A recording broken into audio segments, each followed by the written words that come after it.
Om Swastiastu, Om Anubadrah Kertawiyantu Wiswata. Semoga pikiran yang baik datang dari segala penjuru. Perkenalkan, nama saya Wayan Siskasari. Saya Guru Pendidikan Agama Hindu dan Budi Pekerti di SMK Negeri 1 Gianyar. Sekaligus saya merupakan mahasiswa pendidikan profesi guru dalam jabatan Batch 3 tahun 2025 di LPTK Universitas Hindu Negeri I Gusti Bagus Sugriwo Denpasar dengan NIM 254 118 1749. Pada hari ini saya akan melaksanakan uji kinerja praktik pembelajaran di kelas 10 DKP dengan materi ajaran Karmapala dan Punarbawa. Selamat menyaksikan. Om Santi Santi Santi Om. Selamat pagi anak-anak. Baik anak-anak, sebelum kita mulai pembelajaran pendidikan agama Hindu hari ini, alangkah baiknya kita mulai dengan panganjali dan berdoa bersama. Nova, dipersilahkan. Pada asana panganjali. Om Swastiastu. Musti karana berdoa dimulai. Om Saraswati Namastubhyam Waradeka Merupini Widyarambam Karisyami Sidir Bawatu Mesada. Om Yang Widi, dalam manifestasimu sebagai Dewi Saraswati, anugerahkanlah kepada hamba pengetahuan yang suci yang dapat bermanfaat bagi kehidupan hamba. Terima kasih Tuhan. Om Santi Santi Santi Om. Berdoa selesai. Oke, terima kasih Nova. Anak-anak silahkan duduk kembali. Anak-anak, hari ini sebelum pembelajaran pendidikan agama Hindu, Ibu akan mengecek kehadiran. Namun sebelum itu Ibu ingin bertanya kepada kalian, bagaimana kabar kalian hari ini? Baik. Baik, iya. Sudah sarapan atau belum? Sudah ya. Jadi anak-anak, kabar kalian yang baik hari ini tentunya akan berpengaruh terhadap pembelajaran kita hari ini. Lalu sarapan yang bergizi tentunya juga akan berpengaruh terhadap fokus kalian dalam pembelajaran ya nak ya. Nah, selanjutnya anak-anak, apakah anak-anak hari ini ada yang sakit? Tidak ya. Oke, semuanya dalam keadaan sehat ya nak ya. Kalau ada yang sakit, harap untuk kalau misalnya batuk, pilek, itu harap untuk menggunakan masker karena biar tidak menularkan ke teman-teman kalian yang lain ya. Anak-anak, Ibu akan mengingatkan kepada kalian tentang 7 kebiasaan anak Indonesia hebat ya. Yang pertama, bangun pagi ya. Yang kedua, beribadah. Nah, anak-anak sudah terisandia pagi tadi? Sudah, bagus ya. Kemudian yang ketiga, olahraga ya. Berikutnya anak-anak, Ibu akan melakukan absensi untuk mengecek kehadiran kalian. Apakah hari ini ada teman kalian yang tidak hadir? Ada. Baik, Ibu akan absen terlebih dahulu ya. Dimulai absen pertama, anak Agung Gede Agung Dananjaya. Iya. Yang berikutnya, Dewo Gede Ari Wirasana, Kadek Suci Yunita Santi, Ketut Manik Sepiani, Komang Agustin Ayu, Komang Leana Arisita. Ya, hari ini berarti ada teman kalian yang tidak hadir 2 siswa ya. Ada yang izin Dewari dan juga ada yang sakit Putri Arya Dinita. Kita doakan semoga lekas sembuh ya teman kalian. Baik anak-anak, setelah Ibu absen dan mengecek kehadiran kalian, Ibu juga melihat ke kondisi kelas kalian sudah bersih ya.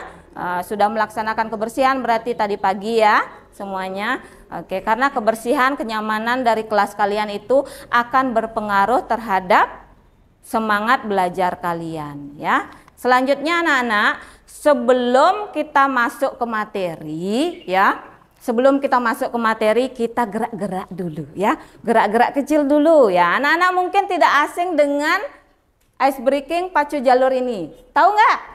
Tahu. Baik, kalau begitu kita akan lakukan ice breaking pacu jalur ini. Anak-anak silakan berdiri. Ya, siap ya? Ya. Baik.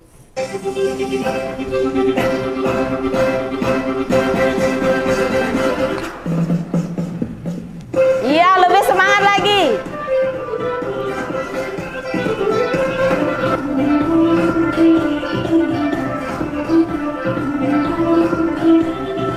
Iya, luar biasa.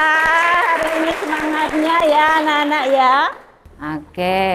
Tadi kita udah lakukan gerak-gerak kecil sedikit, artinya kalian sudah melakukan 7 kebiasaan anak Indonesia hebat, yaitu olahraga ya. Kemudian selanjutnya, anak-anak masih ingat tidak dengan kesepakatan pembelajaran pendidikan agama Hindu yang sudah pernah kita buat saat awal kita bertemu? Masih ya. Jadi ini Ibu ingatkan kembali tentang kesepakatan pembelajaran agama Hindu.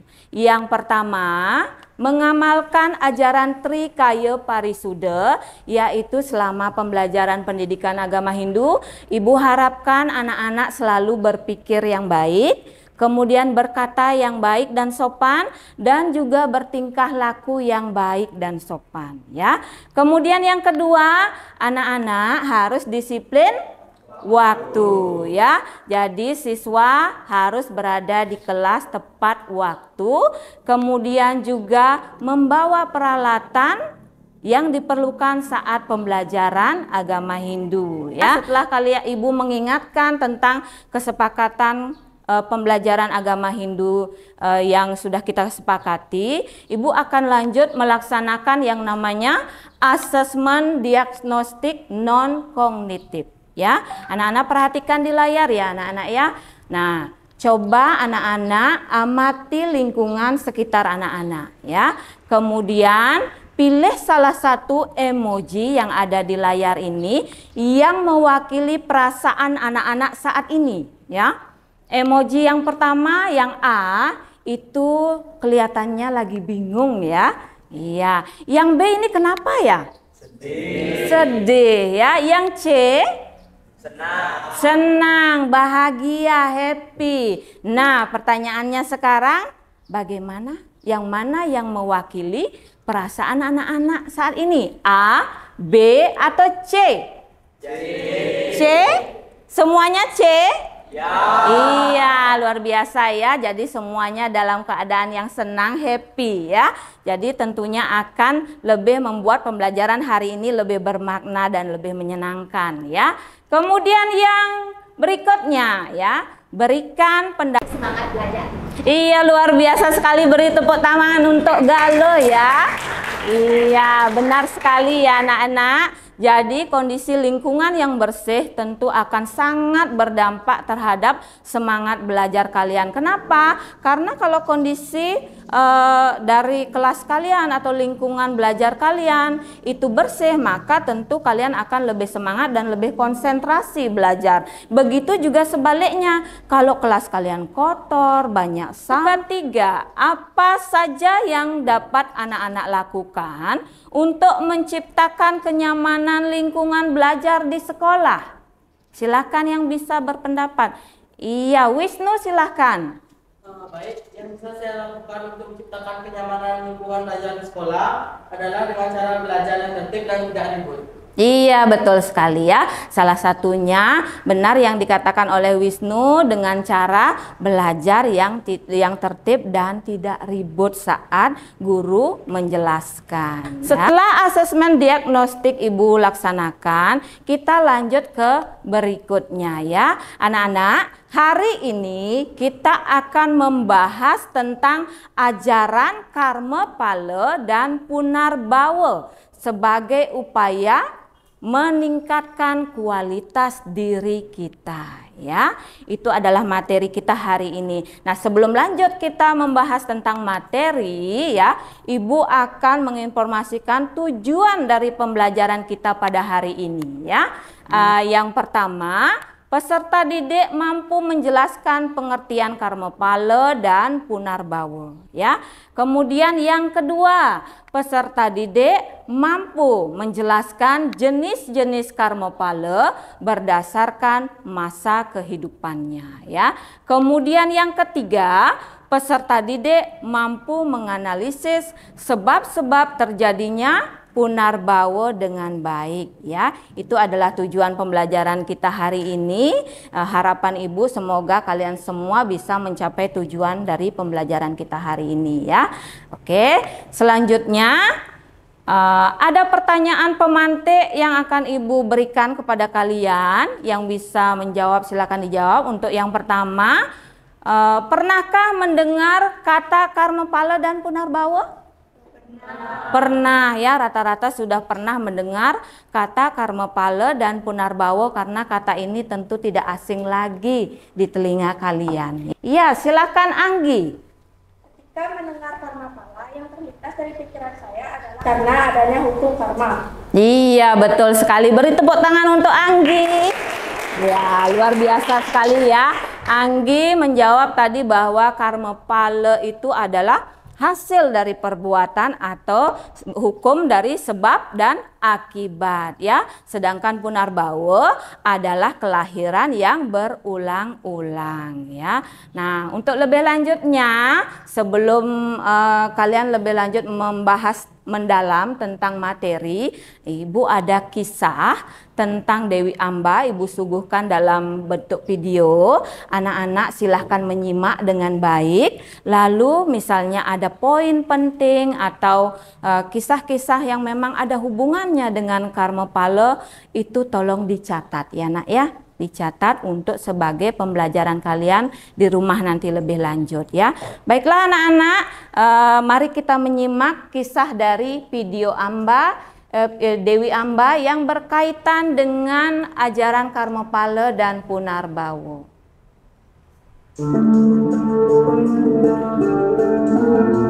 Pada zaman dahulu, di kerajaan dulu, lahirlah seorang pangeran bernama Bisu.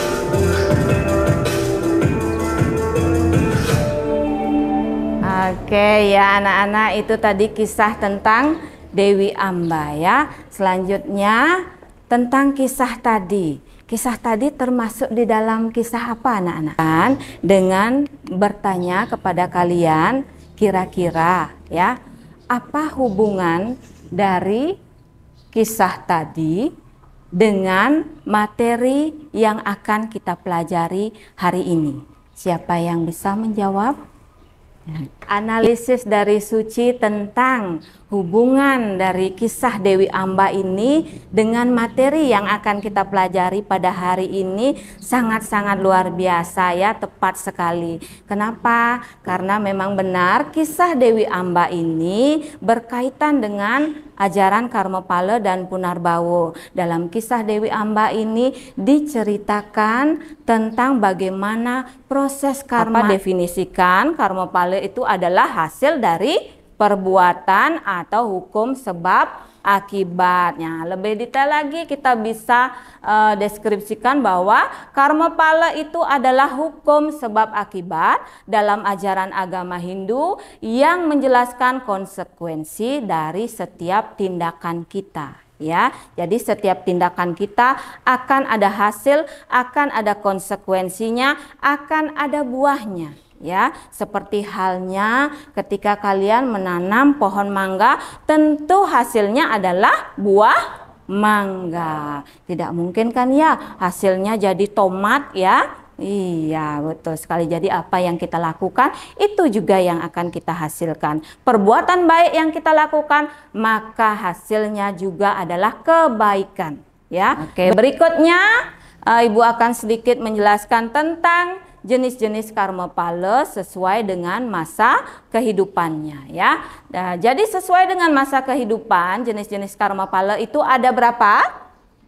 3, 3 ya. Yang pertama sancita karma pala. Ini adalah perbuatan yang dilakukan di masa lalu ya, di kehidupan yang sebelumnya, hasilnya baru dinikmati di kehidupan sekarang ya. Kenapa demikian? Mungkin saja di kehidupan yang lalu belum sempat karma yang sebelumnya, yaitu sancita, yang namanya sancita karma pala ya. Kemudian yang kedua ada prarabdha karma pala. Nah, ini kan panahnya berputar di masa kini saja ya. Jadi prarabdha karma pala itu saat ini juga ya nak ya. Misalnya contohnya seperti apa? Contoh yang paling nyata aja ya di kelas kalian, jika kalian belajar dengan baik ya, mendengarkan guru dengan baik, kemudian memahami pelajaran dengan baik, lalu melaksanakan semua tugas-tugas sekolah, mengikuti ujian dengan baik, tentu hasilnya adalah nilai yang baik dan pengetahuan. Ketiga ada kriyamana karma pala. Nah, kriyamana karma pala ini adalah perbuatan yang kita lakukan sekarang, lalu nanti tidak sempat kita nikmati di kehidupan sekarang, maka kita akan nikmati di kehidupan berikutnya atau kelahiran berikutnya ya.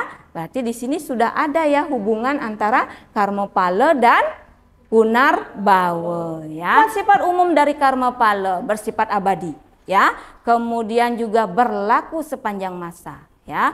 Lanjut lagi, berlaku secara universal ya.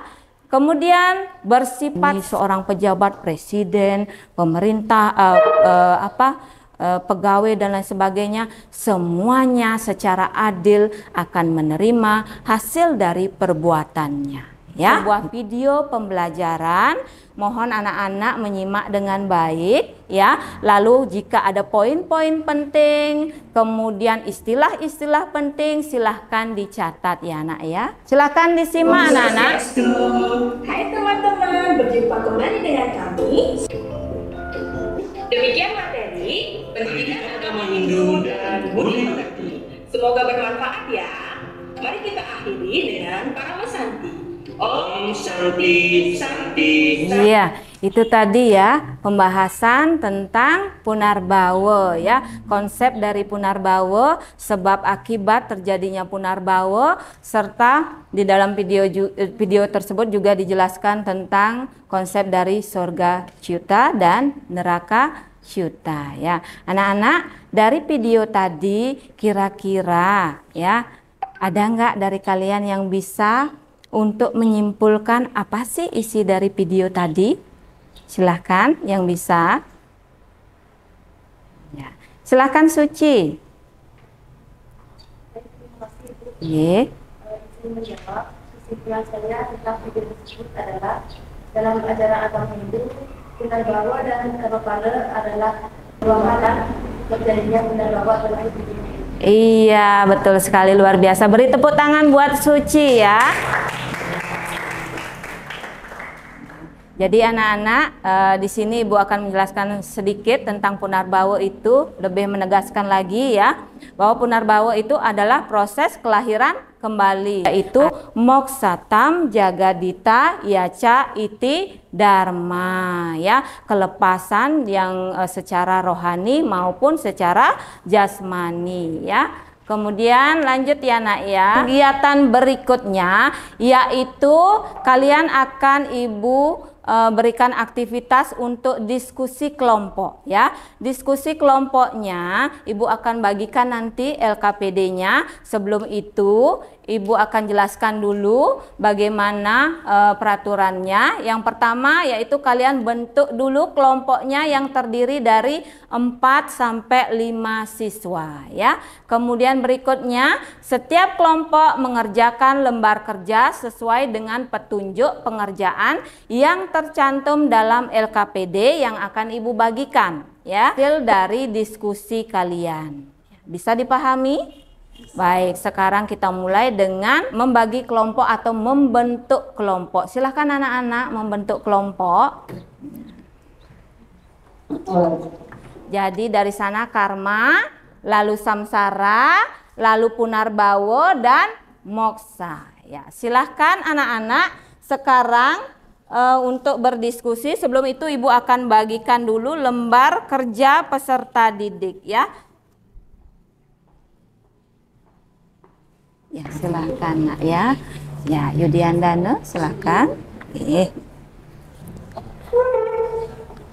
Baik, bisa diperhatikan ya anak-anak, dalam LKPD tersebut ada di bagian depan itu nama-nama siswa. Jadi anak-anak tulis di sana nama kelompok kalian ya, nama anggota-anggota kelompok kalian. Kemudian di bagian berikutnya itu halaman kedua itu ada studi kasus ya. Jadi dibaca dulu tentang studi kasus tersebut, barulah di lembar ketiga jawab pertanyaan-pertanyaan yang ada di lembar ketiga. Nah, kalau kalian misalnya kekurangan untuk menjawab pertanyaan itu, di bagian belakang itu ada kertas kosong yang Ibu sediakan, silahkan jawab di sana ya. Ya, baik ya, dibaca dulu studi kasusnya baru dijawab ya.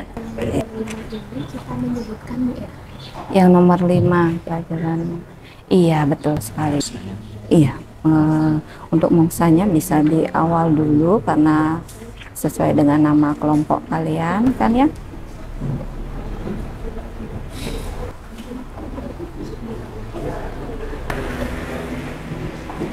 Oke anak-anak, waktunya sudah habis. Anak-anak semuanya sudah selesai? Sudah, baik. Sudah siap untuk dipresentasikan ya? Sudah, oke. Tapi sebelum itu, masih ingat tepuk Hindu tidak? Masih ya, jadi silahkan berdiri. Ya, kita tepuk Hindu dulu, biar lebih semangat ya nanti presentasinya. 1, 2, 3, tepuk Hindu. Hindu, agamaku, Sang Yang Widi, Tuhanku, Weda, kitab suciku, bahasa Bali, bahasaku, kecak, sir. Luar biasa, masih tetap semangat ternyata ya. Baik, kita mulai dari kelompok karma ya. Silakan kelompok karma, siapa yang mewakili? Om Swastiastu. Berdirinya saya di sini, saya akan mempresentasikan hasil dari diskusi kelompok kami yang bernama kelompok karma. Jadi sebelum itu saya akan menjelaskan apa arti karma. Agar di masa depan kita menuai karma baik yang kita lakukan. Iya, tepuk tangan dulu buat kelompok karma ya. Jadi itu tadi hasil dari diskusi dari kelompok karena. Untuk berikutnya mungkin Bayu silahkan untuk dibuka sesi tanya jawab. Apakah ada yang ingin bertanya? Iya. Ya, silakan. Baik, terima kasih. Saya ingin bertanya, untuk mencegah karma yang buruk, hal apa saja sih yang bisa kita lakukan untuk mendapatkan karma yang baik? Terima kasih Umi. Jadi karma baik, untuk mendapatkan karma yang baik kita harus lakukan Om Santi Om. Oke, terima kasih Bayu. Beri tepuk tangan yang meriah untuk Bayu dan kelompoknya ya. Jadi samsara adalah siklus tanpa akhir dari lahir, kematian atau kelahiran. Kembali yang presentasi dari kelompok saya tutup dengan Om Santi. Om Santi Om. Oke, beri tepuk tangan sekali lagi buat kelompok samsara. Mengenai apa itu punarbawa. Jadi punarbawa itu merupakan dicegah supaya berjiwa.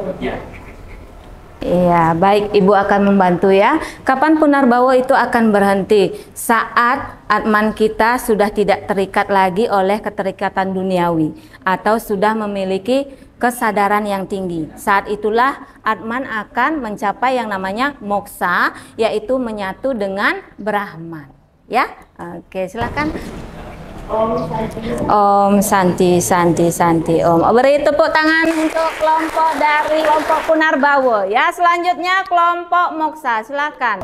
Kita harus tetap bersyukur, berbuat baik, dan tidak mudah mengeluh meskipun menghadapi kesulitan. Apa moksa menjadi tujuan penting dalam agama Hindu? Baik, izin menjawab pertanyaan dari Putra.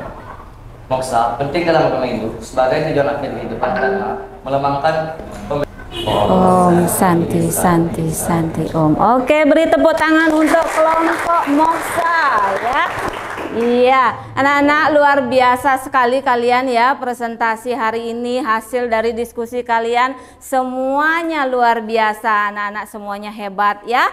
Jadi selanjutnya kesimpulan ya nak ya, diskusi tadi menerangkan bagaimana seorang wira memiliki kesadaran terhadap apa yang terjadi dalam kehidupannya ya. Kemudian berikutnya anak-anak, Ibu ingin memberikan refleksi terhadap kegiatan kita hari ini. Dari kegiatan kalian hari ini, apakah ada kesulitan? Tidak ya. Benar tidak ada kesulitan? Tidak. Dapat dipahami berarti ya? Iya, baiklah. Kita lanjut ke berikutnya ya. Ibu akan menyimpulkan untuk pembelajaran atau materi kita hari ini ya. Jadi materi kita hari ini dapat kita simpulkan bahwa ajaran Karmapala dan Punarbawa itu secara sinergis berfungsi sebagai wahana untuk memperbaiki kualitas diri kita ya. Karmapala mengajarkan bahwa setiap perbuatan memiliki konsekuensi, menuntut manusia untuk bertanggung jawab atas tindakannya. Sementara Punarbawa menyediakan kesempatan berulang kali bagi jiwa untuk berkembang dan menyempurnakan dirinya berulang ya. Oke, anak-anak, tadi kegiatan kita sudah kita laksanakan. Jadi Ibu ingin bertanya kepada kalian, apa sih manfaat dari kalian tadi mempelajari tentang Punarbawa dan Karmapala? Iya, silahkan Nova. Baik, dari pelajaran yang kami pelajari tadi, saya dapat simpulkan manfaat yang saya dapatkan dari pembelajaran Karmapala dan Punarbawa ini, yaitu saya jadi lebih memahami bahwa perbuatan di masa kini akan menentukan kondisi yang baik. Iya, luar biasa sekali, beri tepuk tangan yang meriah untuk Nova. Ya, jadi Nova sudah merasakan manfaat dari belajar tentang ajaran Karmapala dan Punarbawa. Tentunya juga kalian semua tentunya dapat menerima manfaat tentang ajaran Karmapala dan Punarbawa, sehingga di berikutnya kalian akan lebih memperbaiki kualitas diri kalian dengan cara berbuat yang baik ya. Oke, tadi Ibu sudah simpulkan kegiatan hari ini. Kalian juga sudah mendapatkan manfaat dari pembelajaran hari ini. Maka berikutnya Ibu akan memberi informasi tentang pembelajaran kita minggu depan ya, selanjutnya. Jadi minggu depan pembelajaran kita akan lanjutkan tentang Punarbawa, memahami lebih mendalam tentang ajaran Punarbawa serta hubungannya dengan Karmapala serta contoh-contohnya atau fakta-fakta yang terjadi dalam. Kita tiba di akhir pembelajaran pendidikan agama Hindu. Semoga hari kalian sekarang ini menyenangkan dan semoga dapat bermanfaat untuk kehidupan kalian ya. Ibu tidak lupa mengucapkan terima kasih dan memohon maaf jika ada kesalahan dalam Ibu menyampaikan materi, lalu dalam Ibu bersikap, lalu dalam Ibu membimbing kalian, mohon dimaafkan nggih. Mari kita akhiri dengan doa dan paramo santi ya. Nova silahkan. Pada asana. Sebelum kita mulai pelajaran, kita berdoa. Mengambil sikap Angstikarana. Berdoa dimulai. Om Dewa Suksema Prama Sintya Namah Swaha. Om Santi Santi Santi Om. Pramo Santi. Om Santi Santi Santi Om. Terima kasih Ibu. Doakan kami sukses. Kami sayang Ibu. Iya, dengan senang hati anak-anak hebat, luar biasa. Sekarang kalian bisa istirahat ya. Terima kasih anak-anak.